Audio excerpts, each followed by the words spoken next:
ஓ முருகா போற்றி. ஓம் சரவண பவ.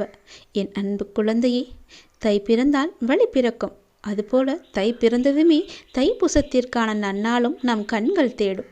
அப்படிப்பட்ட தைப்பூசம்தான் இப்போது வரப்போகின்றது. தைப்பூசம் என்றால் என்ன? பழனி பாத யாத்திரை. மலை முழுவதும் பாய்ந்தோடும் காவடியாறு. வடலூரிலே வள்ளலார் சோதி தரிசனம். திருவரங்கத்திலே தமிழ் திருநாளாம் தை திருநாள். இப்படி பல விழாக்கள் கொண்டாடப்பட்டு வருகிறது. முருகனுக்கும் தைப்பூசத்துக்கும் என்ன தொடர்பு? முருகன் பிறந்த நாள் வைகாசி விசாகம். அறுவரும் ஒருவரான நாள் கார்த்திகையில் கார்த்திகை. அன்னையிடம் வேல் வாங்கிய நாள்தான் தைப்பூசம். அசுரரை அழித்தாட்கொண்ட நாள்தான் ஐப்பசியில் சஷ்டி. வள்ளியில் திருமணம் புரிந்த நாள்தான் பங்குனி உத்திரம். இப்படி அன்னையிடம் வேல் வாங்கி முதலாக திருகையில் வேல் ஏந்திய நாளே தைப்பூசம். இந்த வேல் வாங்கிய நாளிலே வேல் என்றால் என்ன என்று தெரிந்து கொள்வோம். வேல் என்பது தமிழ் தொன்மத்தின் தனித்த அடையாளம். வேல் சங்கத் தமிழில் எப்படியெல்லாம் வலம் வருகிறது என்று தெரியுமா? வேல் என்பதற்கான பெயர் காரணம் தெரியுமா? வேலுக்கு அப்படி என்ன சிறப்பு? வெல், அதாவது வேல். வெல் என்பதே வேல் என்று ஆகிவிட்டது. வெல் என்ற வினைச்சொல்லி நீண்டு வேல் என்ற பெயர் சொல்லாகிறது. ஆகவே வேல் என்பது வெற்றியை குறிக்கும். வேல் என்பது தமிழ் தொன்மம். 1000 ஆயுதங்கள் இருப்பினும் தமிழ் மன்னர்களின் தனித்த பெருமிதம்தான் வேல். ஆண்டாளே வென்று பகை கெடுக்கும் நின் கையில் வேல் போற்றினுதான் மாயேனாகிய கண்ணனை பாடுகிறார். வேலும் சங்கும் சங்கத்தமிழ் மரபு. திருமங்கையாழ்வார் கையில் இப்பவும் வேல் உண்டு. சங்க கால தமிழ் மண்ணில் வேல் வழிபாடே மிகுந்து இருந்தது. பின்னாளில்தான் 6 முகங்களும் 12 கரங்களும் ஆகமமானது. அது இதுன்னு நுழைந்த பின்பே ஒரு சாரரின் தலையிட்டால் மற்ற வழிபாடுகள் மெல்ல மெல்ல புகுந்தன. சிலப்பதிகாரத்தில் வேலுக்கு என தனி கோட்டமே இருக்கும். இந்த வேல் வழிபாடு நாளடைவில் நின்றுவிட்டது. வேல் வழிபாடுனா என்ன? நாகரிகம் இல்லாதவர்கள் கும்பிடுவது.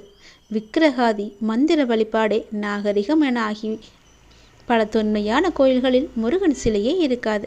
வெறும் வேல் வழிபாடு தான் இருக்கும். பழமுதிர்ச்சோலை, திருச்செங்கோடு ஈழத்தில் செல்வர் சந்நிதி, மலேசியாவில் 10 மலை, பல கிராம ஆலயங்களிலும் எல்லாம் வேல் வழிபாடு தான் இன்றும் இருக்கிறது. வேலின் அமைப்பு. வேல் எப்படி இருக்கும்? வேல் எப்படி இருக்கும் என்றால் இதை சொல்லணுமா என்ன? வேலை பார்க்காத தமிழரும் உண்டோ? ஆனால் வேலின் அமைப்பு பற்றி இலக்கியங்கள் என்ன சொல்கின்றது என்று தெரிந்து கொள்ளுங்கள். பொதுவாக வேல் என்பது எஃகினால் செய்யப்படும் போர்க்கருவி. எஃகு என்பது ஒரு கலப்பு உலகம். இரும்பும் கரிமமாக குறிப்பிட்ட அளவில் கலந்து உலைகளத்தில் வடிக்கப்படும் ஒரு கருவி. மன்னர்களின் வேல் எஃகு என்றால், சில வேடர்களின் வேல் கல்லால் செய்யப்பட்டு நெருமரத்தில் பொருத்தப்பட்டும் இருக்கும். ஆயர்களும் ஆணிரைகளை காக்க வெச்சி, கரந்தை, பூச்சுடி கையில் வேல் வைத்து இருப்பார்கள். கூர்வேல் கொடுந்தளிரன் நந்த கோபாலன் குமரன்னு ஆண்டாள் பாடுவதையும் நாம் கேள்விப்பட்டிருப்போம். ஆலயத்தில் அழகுக்காக சாத்தப்படும் தங்கவேல், வெள்ளிவேல், திருச்செந்தூரின் வைரவேல் இதெல்லாம் போர்க்கருவி அமைப்பில் வராது. தமிழ் திருமகனாம் முருகன் திருக்கைவேல் எஃகுவேலே. வேலின் தோற்றம். வேலின் முகமானது சுடரிலை போல இருக்கும். வேலின் மெய் நீண்ட நெடுவேலாம். அதாவது சூர்மருங்கு அறுத்த சுடரிலை செடுவேல் சினமிகு முருகன் தன் வரங்குன்றத்து அந்துவன் பாடிய சந்து கதையில நெடுவரை. வேலின் தண்டு இலகுவாகவும் தண்டின் உட்புறம் உள்ளிடற்றாகவும் இருக்கும். வேலின் முகமோ பழுவாக கூர்மையுடையதாக இருக்கும். வேல் எறிந்தால் திருப்பி தானாக வராது. அதெல்லாம் சினிமாவில்தான். ஆளி அல்லது சக்கரம் திரும்பி வரும். சங்கத் தமிழில் முல்லை நிலக்காட்டுக்கு குடிகளின் ஆளி பற்றி இன்னொரு நாள் பார்ப்போம்.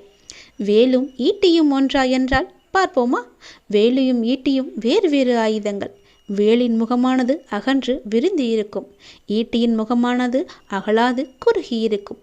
வேலின் கீழ் நுனி வட்டமாக முடியும். ஈட்டியோ நேர்கோட்டில் முடியும். ஈட்டி என்பது அனைத்து போர்வீலிடமும் உண்டு. வேல் என்பது பெருமை மிக்கது. மன்னர்களும் படைத்தலைவர்களுமே பெரும்பாலும் இதை ஏந்துவார்கள். வேல் எறிவதும் சிறந்த பகைவர்களை நோக்கியே. அனைவரின் மேலேயும் வேல் எறிந்து விடுவதில்லை.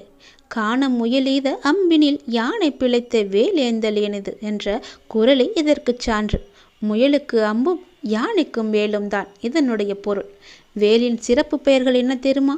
கூர்வேல், நெடுவேல், சுடர்வேல், வீரவேல் வெற்றிவேல் என்று வேலுக்குத்தான் எத்தனை எத்தனை அடைமொழிகள்.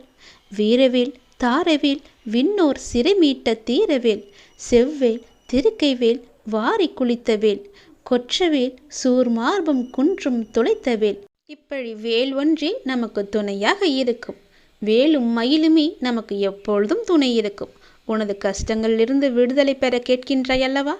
சந்தோஷமாகவே இரு. கந்தன் நான் இருக்கின்றேன்.